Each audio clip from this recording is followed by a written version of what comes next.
Boa noite aos irmãos que estão entrando aí. Nós vamos iniciar a nossa live. Este mês, um mês comemorativo, né, dos nossos 30 anos de casa, de Grupo Espírita Renascer. Então, agradecer aos irmãos que estão chegando. Eu vou convidar nosso querido Denilson, que eu já vi que está aqui. E depois que ele entrar, a gente faz a nossa prece inicial e damos sequência às atividades da noite.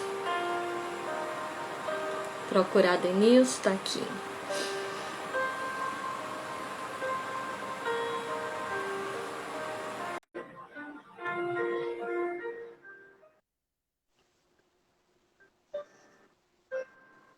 Boa noite, meu irmão.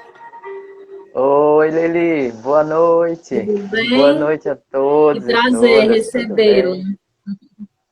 Tudo Prazer bem, nosso. graças a Deus. Um prazer imenso, viu? Satisfação A gente imensa de vai estar por começar aqui. com a nossa prece. Logo eu apresento o Denilson de maneira mais formal e aí a gente inicia as reflexões com o tema da noite. Então a gente convida os nossos irmãos e irmãs que estão em casa, se puderem colocar um copinho com água próximo para fluidificar, né, durante as reflexões dessa noite. A gente sempre acredita que a espiritualidade amiga, né, tá também nos acompanhando nos nossos lares. E aí a gente pede também para que possamos fechar os nossos olhos, acalmar os nossos corações, buscar nos sintonizar com o alto e agradecer ao Divino Mestre Jesus, o doce Rabi da Galileia, pela possibilidade, nesta noite, estarmos juntos, construindo reflexões à luz do seu Evangelho redivivo. Agradecer ao bondoso Mestre por estarmos juntos partilhando essas benesses consoladoras a partir da doutrina espírita. Que o Senhor possa nos abençoar, possa nos proteger e que aquelas palavras hoje ditas, hoje refletidas, encontrem guaridas em nossos corações e possam reverberar em nossas ações, no nosso cotidiano. Que aos pouquinhos, Senhor, possamos nós ir construindo a nossa reforma íntima, realizando-a no íntimo do nosso ser, mas do mesmo modo contribuindo para a transformação deste mundo onde habitamos. Que o teu amor infinito alcance todos os corações, de forma especial os corações mais aflitos, os nossos irmãos do caminho em sofrimentos ainda maiores do que o nosso. E que a tua infinita benevolência possa também, Senhor, se manifestar em nós. Que a tua paz e que teu amor nos alcance todos os dias.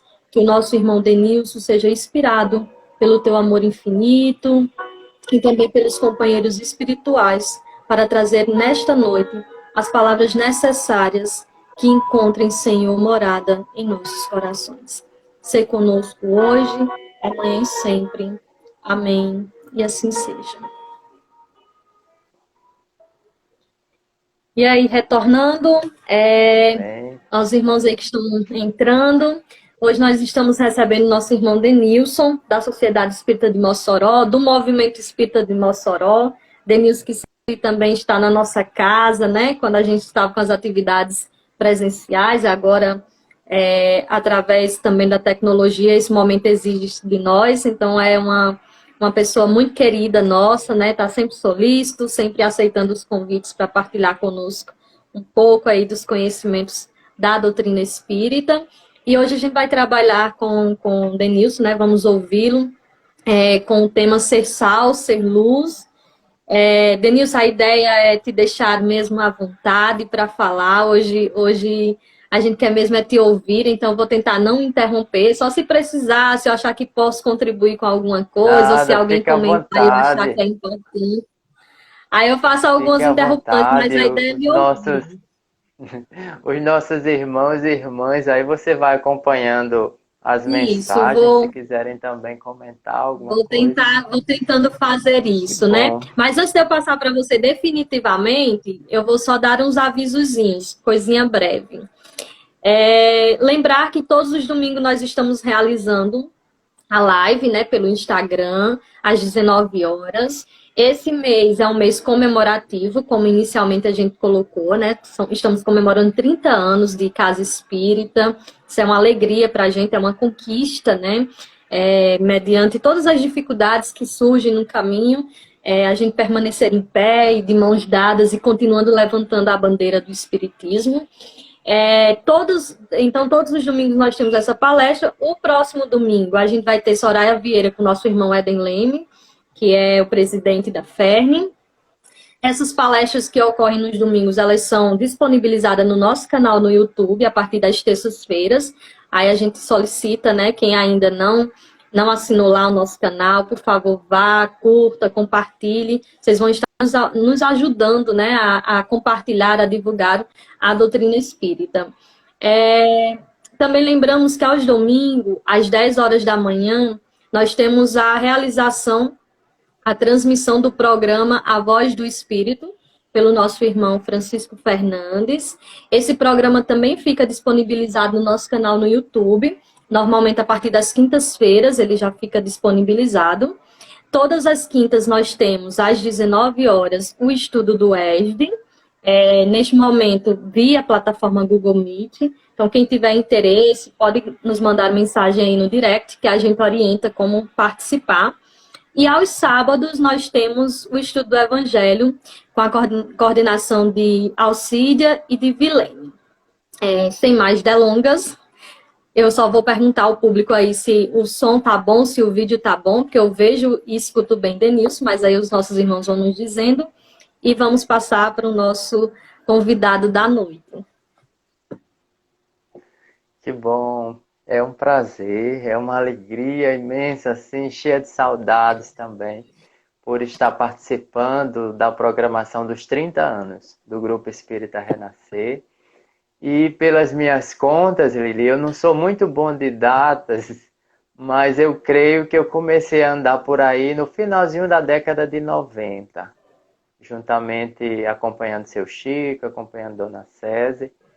E creio que, pela conta aí, já tem uns 20 e poucos anos que nós mantemos esse laço contínuo com o Grupo Espírita de Pau dos Ferros, que acabou se estendendo, né, pelas outras cidades aí próximas, conhecendo você, conhecendo, né, outras pessoas que estão construindo o movimento espírita aí na nossa região do Alto Oeste. Para nós é motivo de muita satisfação e aqui deixo os meus votos de paz, de harmonia e de muita força para a continuidade desse trabalho, cuja instituição primeira dessa região é o Grupo Espírita Renascer.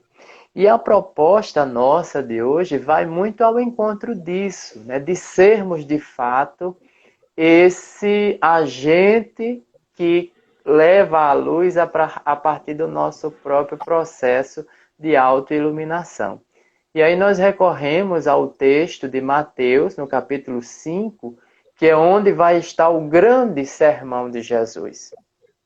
Conforme os próprios, né, não cristãos, como Gandhi, vai dizer que, sem dúvida alguma, se trata do material de melhor representatividade, né? Quando ele diz: se todas as escrituras do Ocidente elas fossem perdidas, mas restasse apenas o Sermão do Monte, nada estaria perdido, porque os conteúdos que aí traz são muito elucidativos. E a primeira coisa que a gente vai fazer referência é exatamente isso. Em que contexto Jesus falou? Porque essa passagem do ser sal e ser luz, ela está dentro desse capítulo 5 de Mateus, que foi onde também Allan Kardec encontrou as passagens para compor quase, eu acho que mais da metade dos capítulos do Evangelho segundo o Espiritismo. Tamanha riqueza de conteúdos éticos e morais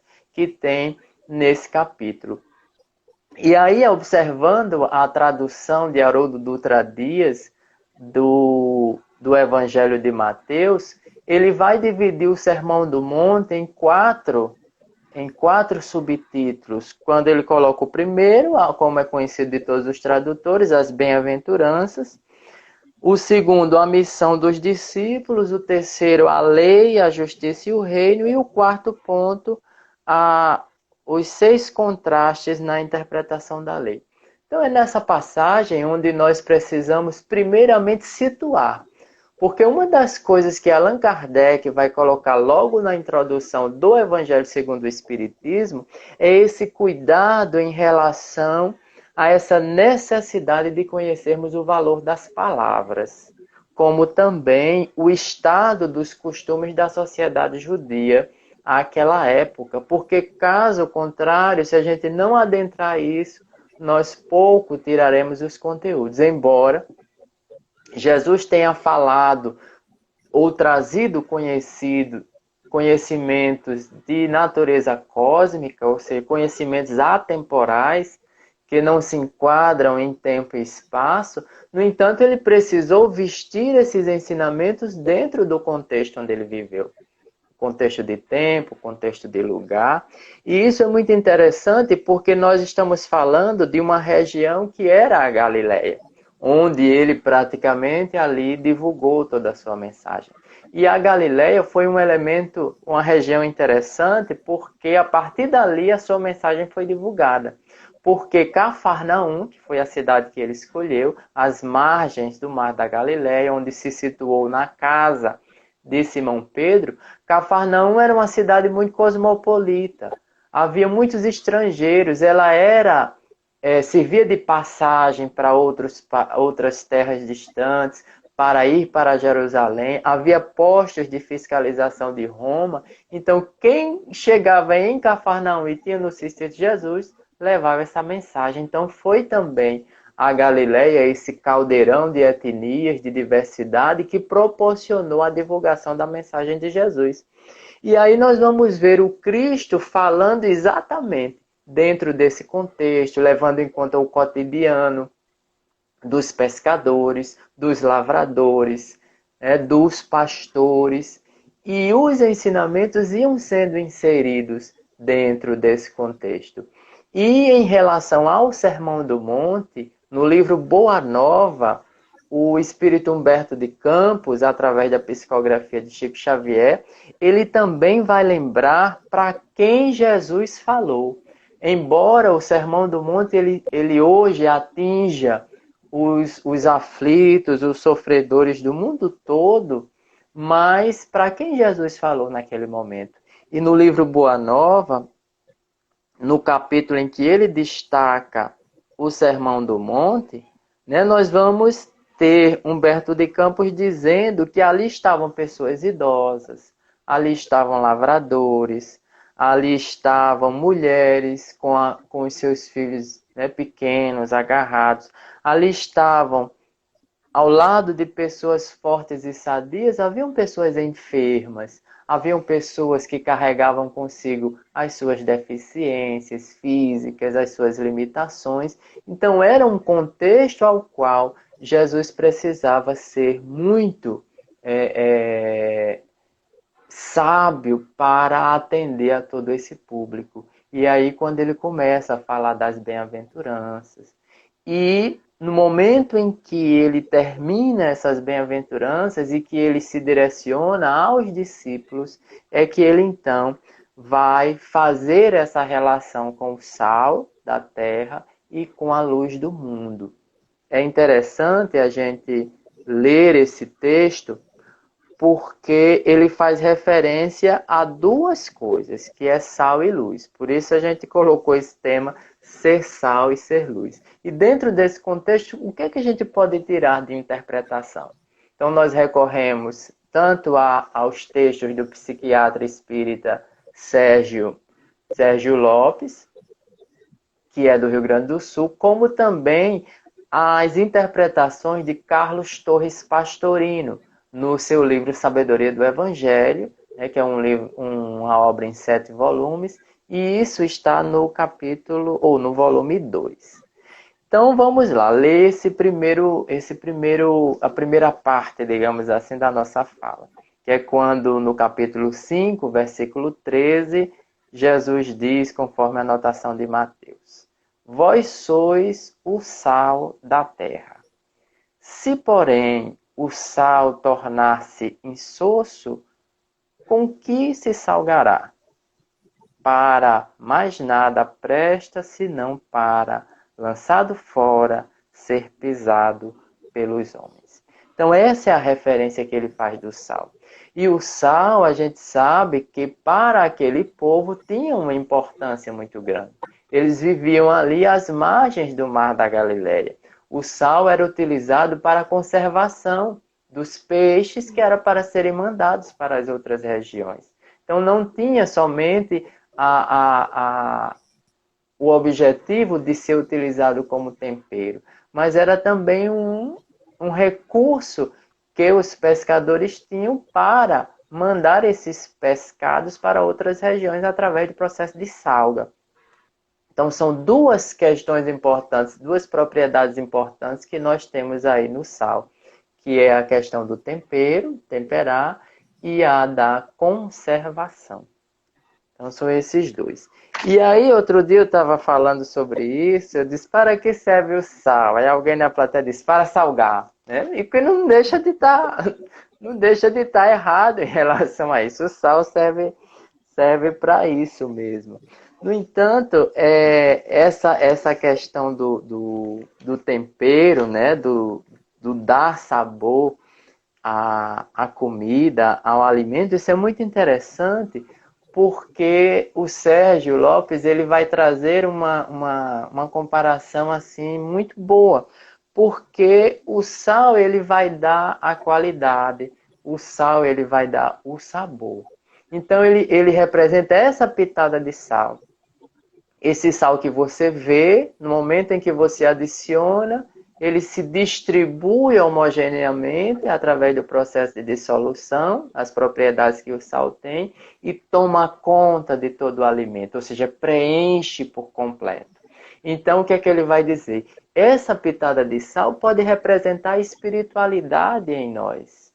Porque de nada adianta termos um exterior muito bem organizado se intimamente nós não somos preenchidos por esse tempero da vida, por esse sabor que nos confere, de fato, a satisfação de viver.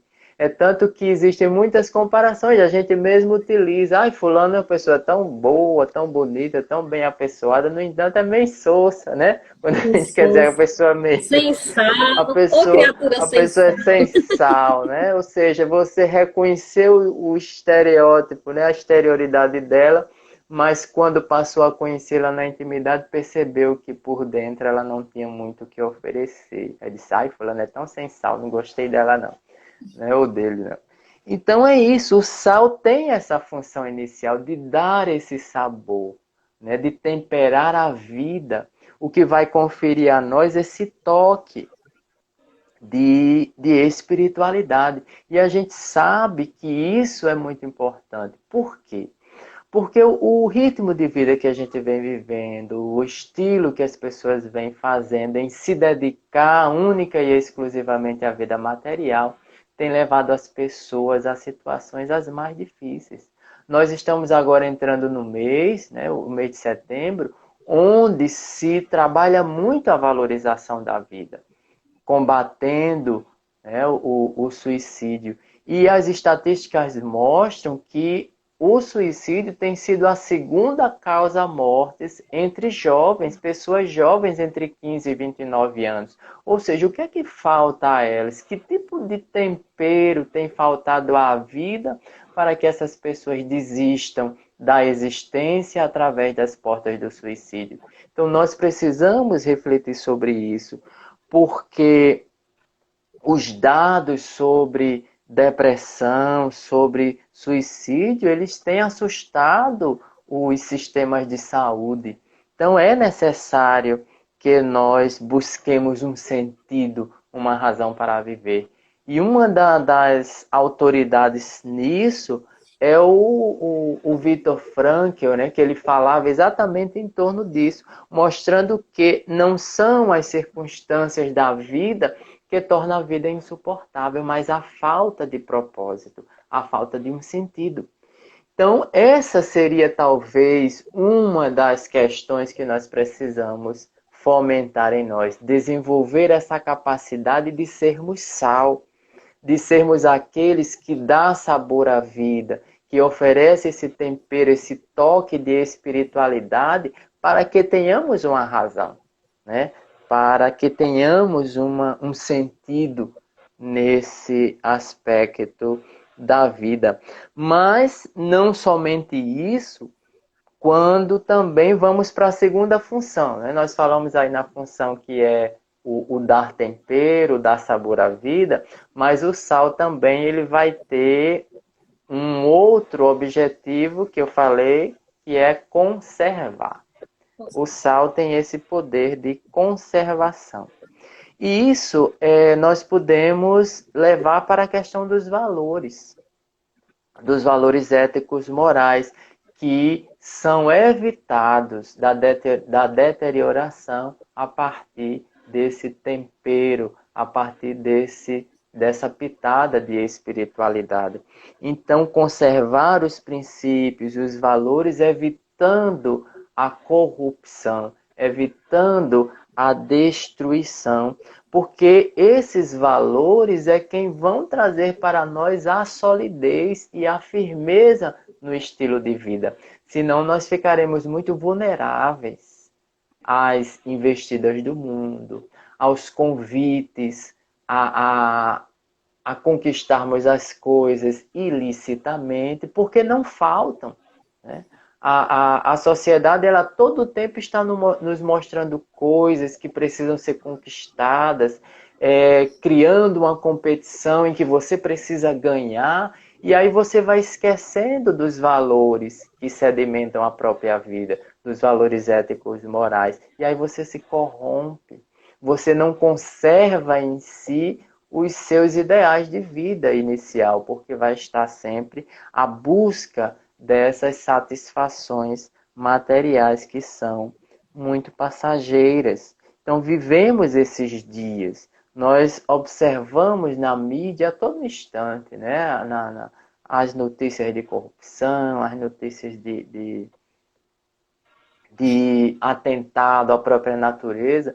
Então, o ser sal aí também representa essa condição em que nós temos de manter e conservar os princípios espirituais que nos regem a vida, que nos dão essa condição mais plena. Então, esse seria mais ou menos o sentido desse primeiro ponto, que é o ser sal, né? Então, vamos ao segundo, porque o Instagram, a hora avança bem ligeirinho, né? E se Demais. quiser Rápido demais. comentar, Lili, fica à vontade, viu? Não, Para tô, fazer tô alguma adorando aí. complementação. Tô adorando aí a reflexão. Antes de você ir para o Luz, só já que a gente está Sim. pensando também, utilizando a ideia do sal enquanto tempero, né? Tem Uhum. um outro elemento que eu acho que é importante a gente pensar também, é que se a gente utiliza demais, ele salga, né? Ele estraga a comida, né? E eu acho que tem Isso. uma coisa que é equilíbrio, né? Talvez esteja nos faltando isso. Não Uhum. sei se pelo momento conturbado que a gente passa, mas é uma palavra que eu tenho perseguido ultimamente, né? Não ir para os extremos, procurar o equilíbrio. Se você coloca pouco sal na comida, ela fica insossa. Se você coloca muito, ela fica salgada. Então, o conteúdo de temperar dele se perde. E se perde porque você foi para os extremos, né? E aí é o caminho do meio, é o Uhum. caminho do equilíbrio. Exatamente. Também é um Tem que elemento para a gente pensar, colocar né? a pitada certa, né? O toque certo Certo. de espiritualidade em nossas vidas. Alguém fez aqui um comentário, deixa eu ver. De Isso. Gláudia, nossa amiga aqui É da de Cláudia. Sociedade Espírita de Mossoró, né? Falando exatamente que eu Isso. comentei sobre o suicídio e principalmente a questão de crianças e jovens já apresentando quadros de vazio existencial, quadros depressivos muito profundos, que faz com que o jovem desista de viver, a criança. E não só isso, a gente teve uma situação aqui em Mossoró que foi muito triste. A criança cometeu suicídio, né, diante de situações que a gente ficou as pessoas estarrecidas. E a gente esquece também que hoje se cobra muito dos jovens, se cobra muito das crianças sem dar o suporte afetivo adequado. Então esse é um ponto que precisa ser considerado, porque aí você usa, né, como você estava falando, a gente usa uma dosagem muito alta e aí provoca distúrbios, provoca desequilíbrios numa mente que ainda está em formação e que precisa de todo o amparo. Você exige, exige, exige, mas a contrapartida afetiva, a contrapartida do, do, do lado emocional, ela fica a desejar. Então vamos o segundo versículo. Né? O primeiro é o ser sal. O segundo, que é o versículo 14 do capítulo 5, que diz assim: Vós sois a luz do mundo. Não se pode ocultar uma cidade situada sobre o monte, nem se acende uma candeia colocando-a debaixo do módio, mas sobre o candeeiro. Assim ilumina todos que estão na casa. Da mesma forma, brilhe a vossa luz diante dos homens, para que vejam as boas obras e glorifiquem vosso Pai que está nos céus. E é interessante que Haroldo, ele no contexto dessa citação, ele faz essa referência, porque a gente vê a candeia acendida debaixo do módio. E aí ele fala de um recipiente que era muito utilizado para medidas secas, era uma medida romana. Então era uma espécie de bacia. E ali muitas vezes a pessoa colocava a lâmpada, né, de óleo, de azeite embaixo e cobria. Então Jesus faz essa referência a algo comum que eram as pessoas do cotidiano fazer com as suas lâmpadas de azeite, que era, quando não estava usando, botar ela no chão e botar a bacia cobrindo, né, por cima. Então isso é um modo cultural. E aí Jesus faz essa referência, que a luz não é para ser colocada aí, mas no velador, para que todos vejam. E aí a outra parte do texto, ele fala assim: ninguém pode ocultar uma cidade que está sobre a montanha. Ou seja, aí Sérgio Lopes faz uma referência que eu acho bonita. Ele diz que essa cidade que está sobre o monte é a cidade das virtudes, porque são as virtudes que vai representar essa luz. Então, quando ela está posta no mais alto, todos veem essa necessidade de sermos de fato luz. Então ele faz essa referência dizendo, porque quem traz consigo a virtude ou busca essas virtudes, né, ela precisa ser colocada no mais alto para que se vejam as boas obras, né, as boas coisas que precisa ser compartilhado. Então notem que ao mesmo tempo que o Evangelho ele nos convida a um processo de recolhimento, a um processo de auto-iluminação, ele nos convida também a ir para fora através de atitudes ativas, de sermos agentes de transformação. Então, se nós somos portadores das mínimas virtudes, por menor que elas sejam, nós temos que colocar isso no velador. Né? A exemplo da cidade sobre a montanha, onde todos veem.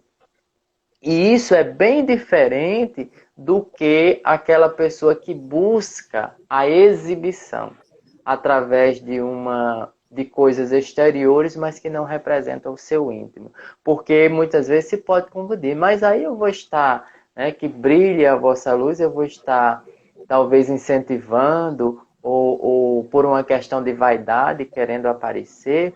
E o Sérgio, que é psiquiatra, ele faz essa diferença, porque o convite que Jesus faz no sentido de brilhar a nossa luz não é o do brilhar para a exibição, porque quem quer se exibir, ele quer a luz de fora, ele não quer a luz dele, né? A gente vê aí pessoas querendo ser celebridades, ela quer os holofotes externos. Como aqui, né? Eu estou botando uma luz aqui na minha frente para ficar mais iluminado, para ficar melhor para vocês. Então eu estou me exibindo, né, colocando luz aqui no meu rosto. Mas essa luz que Jesus faz referência é a luz interior, que é a representação das próprias virtudes. Então, quando alguém começa esse trabalho de fazer brilhar a própria luz, ela não está aí tendo uma atitude egoísta ou uma atitude de orgulho. Até porque, se a gente for recorrer a um outro texto que está no Evangelho de João, no capítulo 8, nesse Jesus está tendo contato, né, com os doutores da lei em Jerusalém, naquele momento, né, de reunião, onde todos estavam em Jerusalém, e ocorre aquele episódio da mulher que é posta aos seus pés para ser apedrejada, e em conversa com os sacerdotes, com os doutores da lei, ele vai dizer que ele é a luz do mundo, eu sou a luz do mundo.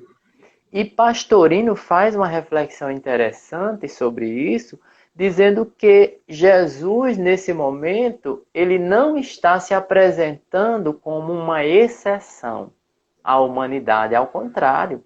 Ele que ocupa uma posição de exemplo, uma posição de modelo, que é o Cristo, mas, no entanto, ao reconhecer essa luz que ele é, ele também coloca para nós essa questão: vós sois a luz do mundo. Então, do mesmo modo que ele é a luz do mundo, joga para nós essa questão, mostrando que todos nós temos a condição e a potencialidade de atingirmos esse grau crístico, que é esse Cristo cósmico, como o Pastorino gosta muito de se referir nos seus comentários, essa unificação, porque o Cristo cósmico é um estado de evolução ao qual todos nós alcançaremos um dia. Então, se ele diz ser a luz do mundo, ele não está se postando com vaidade, né? Porque ao mesmo tempo ele vai dizer: vós sois também a luz do mundo. Então, que brilhe a vossa luz diante dos homens. E às vezes a gente fica meio que confuso. Então essa luz, ela começa a brilhar a partir do momento em que nós vamos tomando consciência dos nossos potenciais, daquilo que nós podemos fazer para iluminar o mundo, né? Já que a proposta é sermos a luz do mundo. E isso passa exatamente através das ações, daquilo que nós podemos dignificar a nossa existência. Então, se nós temos a possibilidade ou as condições de falar, não vamos colocar isso, né? Me manter calado, colocar a luz debaixo do alqueire ou do módio, sabendo que eu posso levar alguma coisa através da palavra. Então, eu estou aí pegando essa minha potencialidade e colocando a luz debaixo do alqueire ou do módio. Então, se você Denilson, tem a possibilidade... Oi, pode falar. sim, não, pode concluir, aí eu falo. Não, eu concluí, eu ia passar para outro ponto. Ah, Pode tá. falar. Não, só nessa parte aí, porque uma coisa que eu acho que é interessante também é que Jesus ele não traz uma dúvida, ele faz uma afirmativa, né?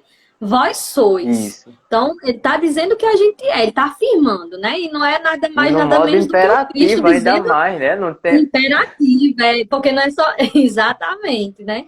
E aí, ele está dizendo isso. E eu acho que tem um outro elemento. Nós duvidamos das nossas capacidades, né? E aí, talvez também esteja o perigo. Porque, às vezes, a gente não esconde a nossa luz debaixo do alqueire porque simplesmente somos covardes, né? Mas muitas das vezes a gente esconde a luz porque a gente duvida de nós mesmos, né? Do que a gente tem capacidade de fazer. Isso. Que é a autoiluminação, né? E a nossa autoiluminação, ela promove a iluminação dos outros. Porque à medida que você vai mudando o seu caminhar, vai iluminando a sua estrada, você ilumina também a estrada daqueles que percorrem com você, né? Que caminham com você. Então, não é só covardia, né? Às vezes também é a gente se diminuir, né? Achar que não temos capacidade para tanto. Mas foi Jesus que disse afirmativamente, né? E imperativamente A também, gente, né? a gente às vezes né, o negócio da subestimação, né? Quem sou eu para fazer isso? Né? Quem sou eu para desenvolver tal tarefa? Ora, fulano, se estão lhe chamando é porque viram em você uma potencialidade que você teria condições. Se não der, você desiste, mas tenta lá, tenta dar a sua contribuição. E isso vai tanto para falar, para escrever, se você tem condições de cuidar, se você tem condições de desenvolver qualquer tarefa. Então, se prontifique, coloque essa sua luz a serviço do mundo, porque a frase está posta: vós sois a luz do mundo. Então, somos luzes quando agimos silenciosamente, quando agimos corretamente, porque a virtude por si só ela vai se apresentar.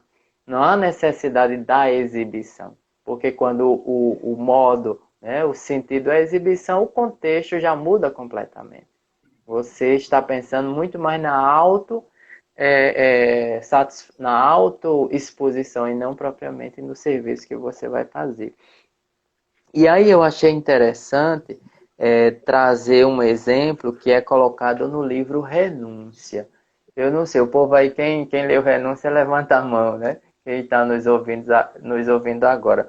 Porque em Renúncia a gente vê Lindo. algo extraordinário, né? Eu não sei quem leu se vai lembrar que Alcione, né, esse espírito angelical que desce à Terra através da reencarnação, nem do planeta Terra ela estava mais, ela estava em outra constelação, então ela vem na condição de um espírito novamente para reencarnar na Terra, para atender a um grupo ao qual ela tinha muitos afetos. E ela veio com esse propósito de auxiliar em nome do amor. Então, Alcione, na juventude, ela vai trabalhar em uma casa de família na condição de governanta. E aí essa família era constituída do pai, que era o senhor Cirilo, a mãe Susana, a filha Beatriz e o pai da Susana, portanto o sogro de Cirilo, que era o senhor Jacques. Então, Alcione ela chega na condição de governanta nessa casa. E devido à empatia que Alcione provocava, a sua angelitude, facilmente ela conquistou, né, o afeto de todos que lá estavam, menos de Susana, a esposa de Cirilo, que fazia de tudo para prejudicá-la. E certa feita, a Susana, quando uma das trabalhadoras da casa faltou, das atividades da lavanderia, ela então coloca a Alcione, obrigando-a a fazer também essas tarefas, ou seja, colocou uma tarefa que estava para além das capacidades braçais de Alcione. Além dos serviços da casa como governanta, obrigou-a também a ocupar as funções da funcionária que lavava as roupas da família. E aí a filha Beatriz, vendo essa situação, indignou-se completamente, levou o caso para o pai, e aí todos da família começaram, né, fizeram a reunião, foram falar com ela, e a máscara, então, da Susana, ela cai completamente.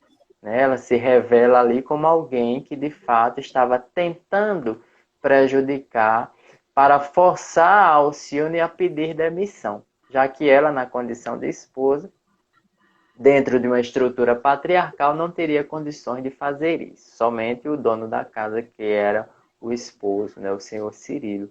E aí, então, ela, né, no processo de se ver ali desmascarada, entra num descontrole, começa a chorar, e aí Alcione, na condição em que estava, toma a frente e diz: não, eu me ofereci, né, de bom grado para tal tarefa. E aí foi que Sérgio Lopes faz um comentário interessante sobre isso.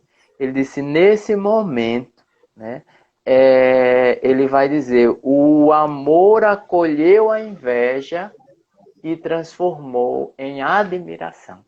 Nesse instante, Susana, reconhecendo a luz que era Alcione, deixa aquela aversão que ela tinha em relação a Alcione e agora passa também a admirá-la, o que se tornaram grandes amigas. Então, notem aí a simplicidade do que é essa luz diante de situações como essas. Então, é um grande exemplo quando Jesus nos oferece essa afirmação que brilha a vossa luz diante dos homens, exatamente para levar a essa transformação, né? Onde aí a inveja ela se converteu completamente em admiração, um ciúme doentio que a Susana tinha por conta da nobreza do caráter de Alcione. Então, notem aí as questões que nós colocamos: a nobreza do caráter, a simplicidade, a humildade. Porque ninguém chega ao topo do monte sem começar pela base. Tanto é que no início do Sermão da Montanha, Jesus começa: bem-aventurados os pobres em espírito, fazendo referência à humildade. E isso é interessante porque Confúcio, também já na antiguidade, ali no Oriente, já falava que a humildade é a base de todas as virtudes. Então, para alcançarmos essa condição de sermos luz, temos que subir essa montanha, começando da base, desenvolvendo essa humildade que tem que estar bastante consolidada para que atinjamos o alto da montanha. Né? Então, e muito interessante você dizer isso, você trazer Alcione, né, a história assim, para a gente, que é belíssima, e uma dica, né, para quem está aqui nos assistindo, que é uma leitura fantástica. E o que eu acho mais interessante também, Denise, que acho que casa com essa reflexão que você está traçando, é que mesmo ela já sendo um espírito, né, de alta envergadura, porque passou, né, não é porque foi criada assim, né, mas ela passou por todas as etapas, por muitas etapas, aliás, do processo de evolução. Se eu não me engano, é logo no iniciozinho que o mentor espiritual, vou utilizar esse nome, chama a atenção, né, quando ela quer vir, porque ela quer vir não por ela não necessitava mais, né, mas pelos seus amores, os seus afetos, né, as pessoas que ela gostaria de ajudar a iluminar, através da iluminação sua, né, a iluminar esses outros. E eu lembro que ele chama meio que a atenção que a tarefa que ele assumia era complicada, né? Porque mesmo para quem já alcançou, subiu alguns degraus, mergulhar na carne, estar na carne é complicado, né? Pode fazer com que a gente não retroceda, porque a gente entende que o progresso é contínuo, né? Mas que a gente estacione, que a gente agarie alguns outros débitos, né? E ela na obra toda, ela consegue desenvolver muito bem essa encarnação. Mas é para nos lembrar, né, que um mergulho na carne é difícil, só que é mergulhando na carne que a gente tem a possibilidade de iluminar os demais também. Isso. Estar sujeito à carne é desafiador, porque nós vamos estar submetidos a todos os tipos de sugestões, de tentações, da própria manipulação da espiritualidade inferior, que se incomodava com a luminosidade de Alcione. Então, por isso é que muitas vezes a gente vai... Divaldo gosta muito de colocar isso. Jesus, ao estar na Terra, ele angariou muitos inimigos, né? Os inimigos da luz, os inimigos da verdade, da bondade. Então, as investidas contra ele foram muito grandes. No entanto, Jesus não se fez inimigo de ninguém. Eis a grande diferença de um ser que se faz luz, porque em nenhum momento ele vai projetar sombra, né, sobre ele próprio. O seu lado sombra vai ser muito bem controlado ali. Então é muito interessante essas reflexões. Eu peguei muita coisa daqui, que eu estou até com ele em mãos, que é dá para ver aí, o reflexo da luz, o Código do Monte. Onde Sérgio Lopes, ele é médico, psiquiatra, lá do Rio Grande do Sul, e ele traz essas questões olhando para esse lado mais emocional, para esse lado mais da construção das virtudes, mostrando, né, como nós temos uma condição desafiadora na Terra de subir essa montanha, né, de desenvolver essas virtudes, de elaborar esse processo de acendimento, digamos assim, se pudermos usar essa palavra, de acendimento dessa luz dentro de nós. É muito significativa essas palavras dele, aí eu não sei, vamos ver aqui como é que está o tempo, né, para a gente já caminhar para as nossas conclusões. Quando ele 10 diz assim, minutinhos. que brilha... Então vamos encerrar para até dar mais um tempinho aí para vocês fazerem algum comentário ou ficarem à vontade aí. Aí diz ele, que brilhe, pois, a luz que cada um traz dentro de si, o que tem de bom dentro do seu coração. Quem tomou o caminho da montanha, o caminho de Jesus, escolheu também a possibilidade de ver de cima. Do alto da montanha se pode ver toda a paisagem, todo o percurso. Lá em cima há mais luminosidade e o ar é mais leve. A trajetória que inicia na planície e vai ao cume da montanha corresponde ao processo de crescimento de dentro para fora na vida interior do ser humano. Da mesma forma que não se pode chegar ao topo sem partir da base, também não é possível desenvolver a consciência sem trânsito, sem o trânsito moral do interior para o exterior de si mesmo. Da montanha falou-nos Jesus, de lá nos espera e para lá devemos nos dirigir. Cedo ou tarde decifraremos o código do monte em nossas vidas. Afinal, Deus nos dá permanentemente possibilidades de recomeçarmos.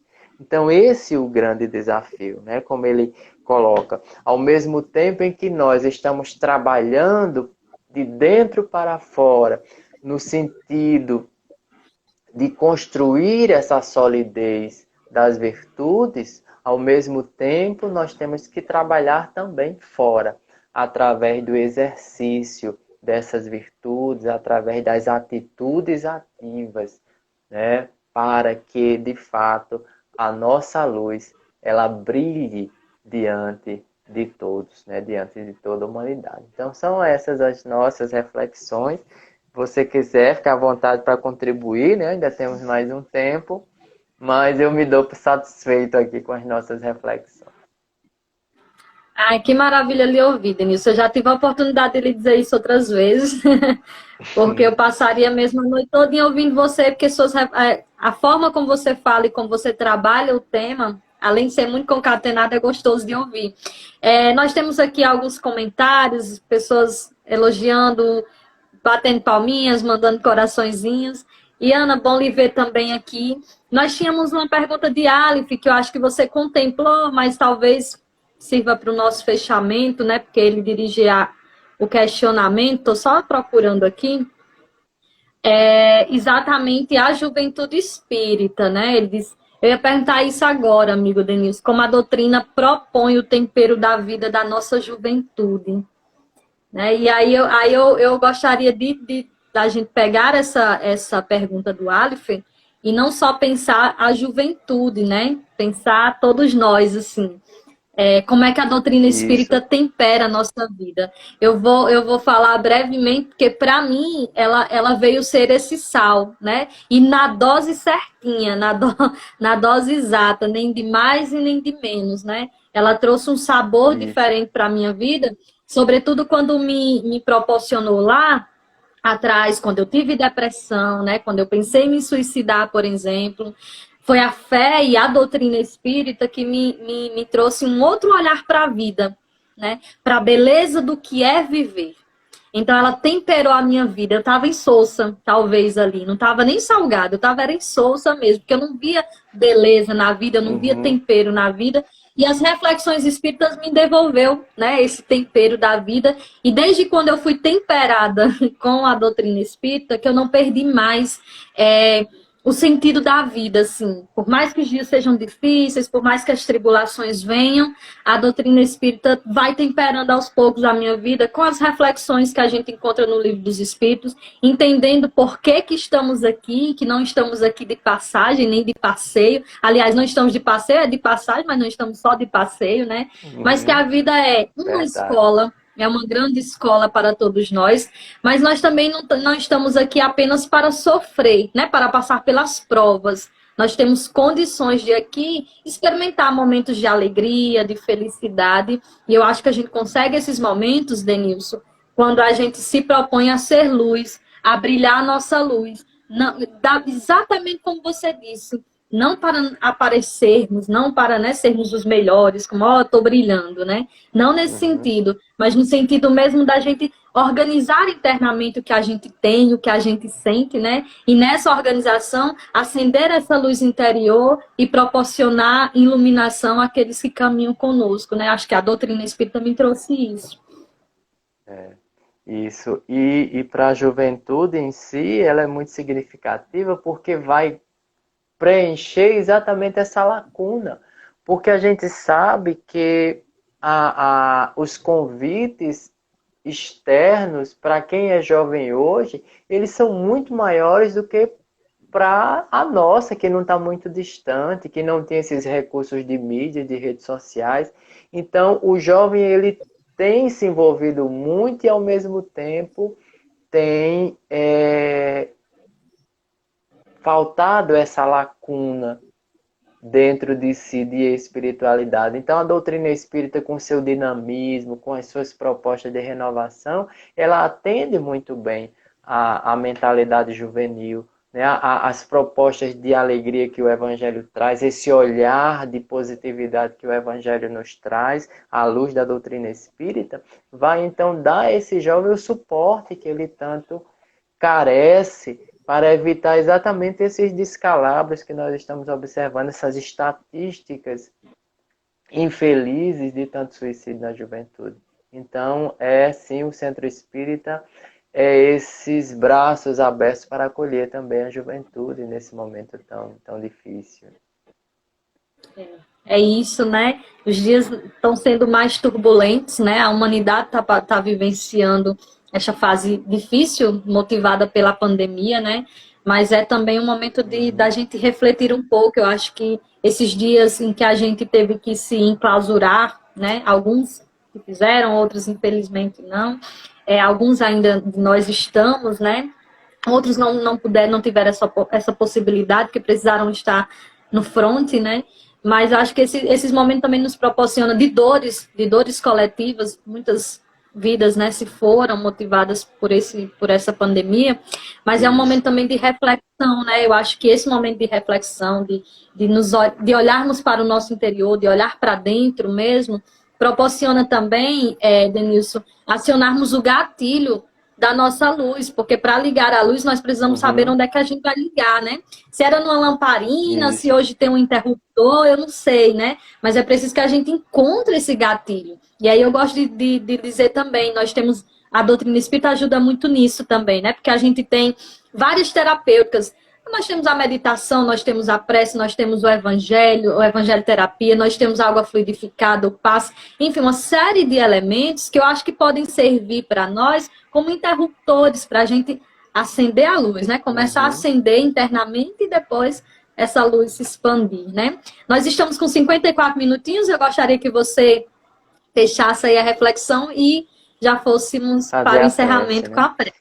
De fato, há um dos aspectos que você coloca é exatamente esse, que a dor e o sofrimento em nossas vidas, elas também são instrumentos de amadurecimento, de encontrarmos, né, na busca para solucionar ou para aliviar as nossas dores, nós descobrimos o potencial que somos, a capacidade que somos de superar tudo isso. Então, os momentos de dor, os momentos de dificuldade representam também, para aquele que se observa, momentos de grandes aprendizados e de crescimento, né? O próprio Dalai Lama, que é o tibetano, né, do budismo tibetano, ele vai falar isso.